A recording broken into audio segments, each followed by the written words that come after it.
விசிக நடத்தும் மது ஒழிப்பு மாநாட்டில் திமுக கலந்து கொள்வது குறித்து முன்னாள் அமைச்சர் ஜெயக்குமார் காட்டமான விமர்சனத்தை முன்வைத்துள்ளார்.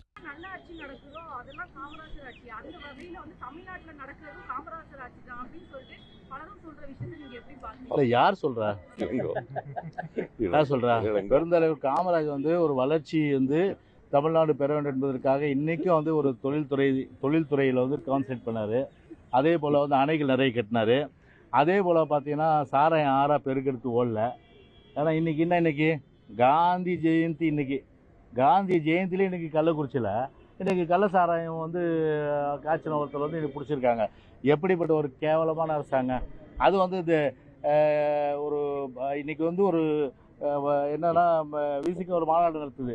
அந்த மாநாட்டில் திமுக கலந்ததுன்னா எதுவும் சொல்லுவாங்க, ஜீவகாருண்ய மாநாட்டுக்கு கசாப்பு கடைக்காரன்ல அவன் கலந்துக்கிட்ட மாதிரி தான் இன்னைக்கு இந்த மாநாட்டில் கலந்துக்கிறதா நம்ம எடுத்துக்க முடியும். நம்ம செய்திகளை உள்ளது உள்ளபடி தெரிந்து கொள்ள ரெஃப்ளெக்ட் நியூஸை சப்ஸ்கிரைப் பண்ணுங்க.